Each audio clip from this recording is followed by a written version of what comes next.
mean, we all get a little antsy if I go for 35, 40 minutes, you get a little antsy. I can only imagine sitting with the Lord all day long and hearing what He had to say. I can only imagine the fact of being with the Lord on the last week of His life as He goes into Jerusalem on the donkey, as He curses the fig tree and the fig tree dies, as He calls the religious leaders a bunch of snakes, as He celebrates the Passover. We're going to be celebrating communion this morning. The Passover meal, the Last Supper, what we call it. Could only imagine being there at the trial when Peter denies Jesus. Can only imagine that. You watch me. Can only imagine the fact that Jesus, the Son of God, part of the Trinity, as the song says, He could have called 10,000 angels, but He died alone for you and me. Could only imagine being there watching. Do you see, that's part of this whole aspect of growing as a Christian. We're called to come and see. Come and check it out. We're called to follow. Okay, now be in a dating relationship with me. Exclusively with me. Now that we're exclusive, now I want you to really watch me. Does my walk and talk match? So here we have in Matthew 14. Matthew 14, after the feeding of the 5,000, Jesus sends the disciples across the lake. Verse 23, after He had dismissed them, the disciples across the lake, He went up to the mountainside to pray by Himself. When evening came, He was there alone, and the boat was already a considerable distance from the land, buffeted by the waves because the wind was against it. During the fourth watch of the night, Jesus went out to them, walking on the lake. When the disciples saw Him walking on the lake, they were terrified, and they said, "It is a ghost!" And they cried out with fear. And Jesus said, "Don't worry, take courage. Don't be afraid. It's I.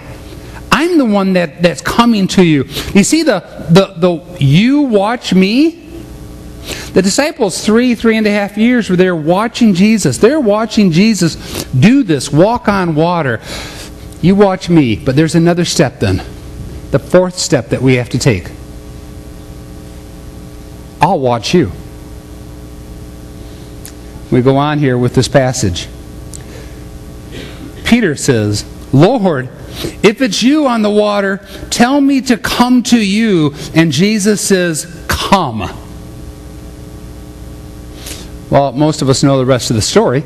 Peter gets out on the boat. He starts walking on the water. He looks down at his own feet, and he sinks. When he takes his eyes off the Lord and looks at what's around him, he sinks. But the aspect here that I want you to catch is the idea that Jesus says, "I'll watch you. You watch me do it, and I'm going to be here, and I'm going to watch you do it now." Two different times in the Gospels, He sends out disciples. One time He sends out 70 disciples. Has them go out, and then they come back and they talk about what took place. Another time He sends out the 12 disciples. They go out, they give testimony to who Jesus is, and then they come back and they talk about what took place. The disciples said, "Lord, it was amazing what took place." There's an aspect within all of our lives. You just think about your job. If you do have a job where you mentor, or where you mentor somebody else, or where you are mentored, oftentimes there's that time period you sit down and you discuss things. How did that work out for you? How did that take place? You sit down and say to the one who's mentoring you, "How can I do that better?" I was the other day at Lowe's and buying some basement ceiling tiles things, because finishing up the ceiling in our house, and line was a little bit long. One of the lines was, and I was holding on to some stuff and a little bit heavy, and I didn't want to take a cart, because if you take a cart, you buy too much stuff. You ever have that I'm like that. If I don't have a cart with me, I won't buy a lot of stuff. If I have a cart, I buy a lot of junk. Anyway, so I'm standing there holding on to the stuff, and it's heavy. And I look, and there's this young high school, maybe early college age young gal who's standing there. And I sort of look at her, and she looks at me, and she's just standing there watching the other lady on the cash register. And I'm thinking, why don't you help me? Service manager calls out to her, hey, called her name, would you open up and help this other customer? And she goes, oh, okay. So she came over, she rung me up, and I just said to her, are you like maybe a trainee? She goes, yeah, like maybe I am a trainee. Like, yeah, like you are. But she was watching the other cashier do the work. Then the manager said, I want you to open up. But the manager is right there at the service desk, and he could watch her. Do you get the drift what I'm saying here? There's an aspect within our walk, within our journey of life, that the first step is come and see. I know some of you have showed up to church here, or you've gone to another church earlier in your life where you just went to see what it was like. Hey, we hear things are happening pretty cool over at this church, or hey, this church sounds like a place. Hey, man, have you ever thought about just trying? And so you come and see. And then you start to say, whoa, this is a little bit more serious. I want to start dating. So it'd say, I want to follow. Jesus says, come and follow me. In the process of following, I want you to watch what I am doing. In the process of watching what I am doing, now I'm going to back off, Jesus says, and I'm going to watch you. Okay, I started off by talking about flying 35 years ago as a 16-year-old. Come and see. Tried it for a half hour. 3 years later, I decided I felt called to the ministry, but I didn't want to be a pastor because my dad was a pastor, my brother's a pastor, my brother-in-law is a pastor. Said, I don't want to be a pastor. Lord, I'll be a missionary pilot. Some of you know this. So, when I was 19, I was going to Reformed Bible College, but I also started going to Grand Rapids Bible College and Music, which is now Grace Bible, I think, up in Grand Rapids. Not Grace. Man, I just went brain dead on what they merged with another college up in Grand Rapids. Anyway, they still have a flight program. So I decided I was going to try flying. So I said, Lord, I'm following you.